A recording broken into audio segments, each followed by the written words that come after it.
I gave my ex a second chance 6 months ago. Someone most of you don't know about.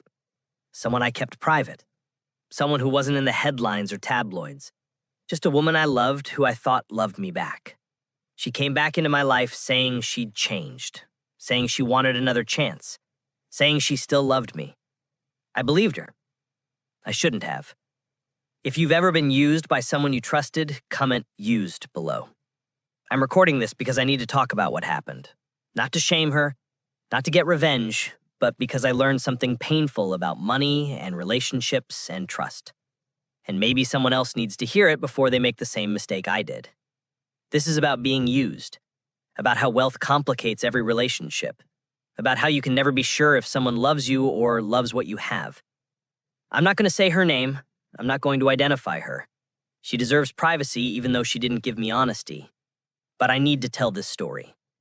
We were together years ago, before most of my current wealth, before I became who I am publicly now, when I had success, but not this level of success, when money was comfortable, but not obscene. Back then, our relationship was real, or I thought it was. We had problems. Every relationship has problems, but they felt normal, manageable, the kind of things couples work through. We broke up, not dramatically, not because of betrayal or anything terrible, just grew apart, wanted different things. The usual reasons relationships end. It hurt, but it was mutual, or so I thought. That was over a decade ago.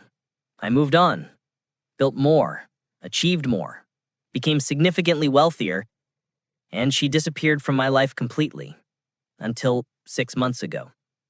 6 months ago, I got a message from her after more than 10 years of silence, saying she'd been thinking about me, that she'd made a mistake letting me go, that she'd grown and changed, and realized what she'd lost. I was skeptical, obviously. You don't just reach back out after a decade because you suddenly realized you made a mistake. But she was persistent, and I was lonely. I've talked about that publicly now. The loneliness that comes with success, with being at a level where you can't trust whether people want you or want what you have. And here was someone from before, someone who knew me when I had less, someone who theoretically wanted me and not for the billions of dollars. Or so I told myself. We started talking. Just messages at first, then calls. Then she suggested meeting for coffee to catch up. No expectations, just old friends reconnecting. I should have known better, but I wanted to believe it was real. I wanted to believe someone from my past could see me as just me. Not as wealthy me, not as famous me, just me. So, I met her. And she was charming, warm, seemingly genuine. She talked about her life, her struggles, her growth, how she'd thought about me over the years, how she'd always regretted how things ended. She didn't ask for anything, didn't mention money, didn't seem interested in my wealth, just in me, in reconnecting, in seeing if there was still something there. I wanted to believe it, so I did. Over the next few weeks, we spent more time together. She was careful, never pushy, never demanding, just present, interested, asking about my life, sharing hers, acting like someone who genuinely cared. She said things that I needed to hear, that she saw past the success, that she remembered who I was before all this, that money didn't matter to her. She just wanted me. All the right things. Everything I wanted someone to say. Everything that would make me believe this was real. And I gave her a second chance. Not publicly. I kept it private. Didn't tell anyone except close family. My mother knew. My children knew. But nobody else. Because I wanted to protect it.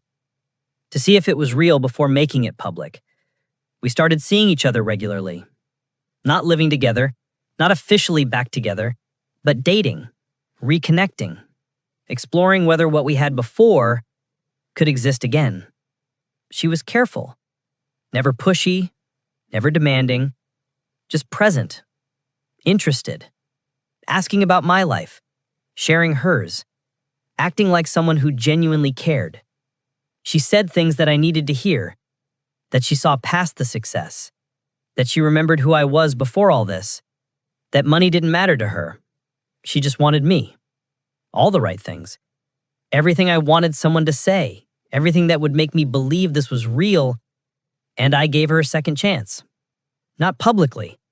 I kept it private, didn't tell anyone except close family. My mother knew, my children knew, but nobody else, because I wanted to protect it, to see if it was real before making it public. We started seeing each other regularly.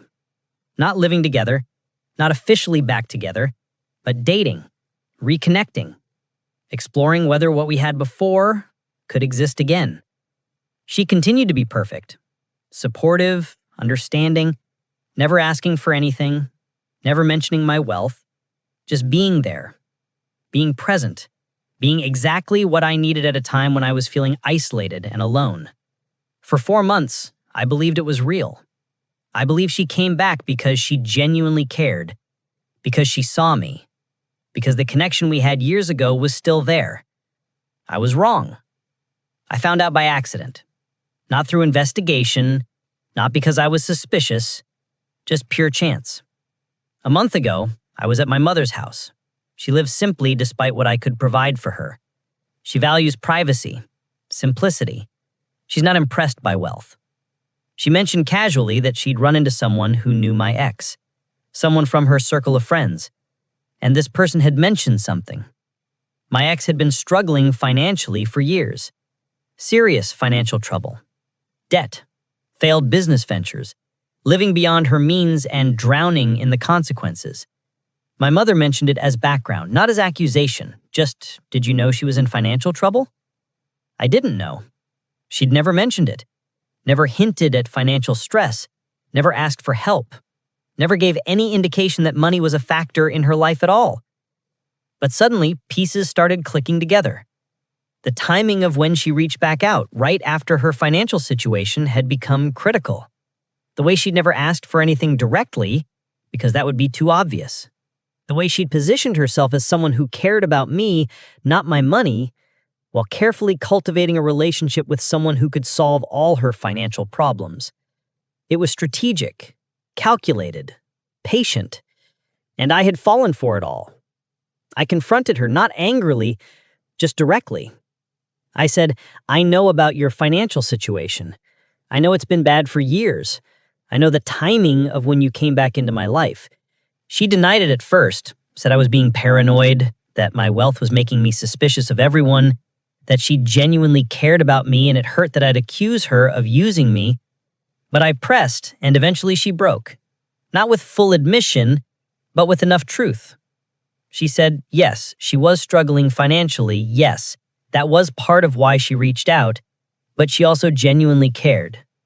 The feelings were real, even if the timing was strategic. She needed help, and she thought maybe we could help each other. She could provide companionship, I could provide security. She framed it as mutual benefit, as honest transaction, as if admitting she was using me for money while also claiming to care made it somehow acceptable. I asked her, if I had no money, would you have come back? She couldn't answer, or wouldn't answer. The silence was answer enough. I told her it was over, again. And this time I wouldn't make the mistake of giving her a third chance. This experience taught me something painful. When you have significant wealth, you can never be completely sure why someone wants to be with you. Maybe they genuinely love you. Maybe they're genuinely attracted to you for who you are. Or maybe the money is part of it. Maybe it's unconscious.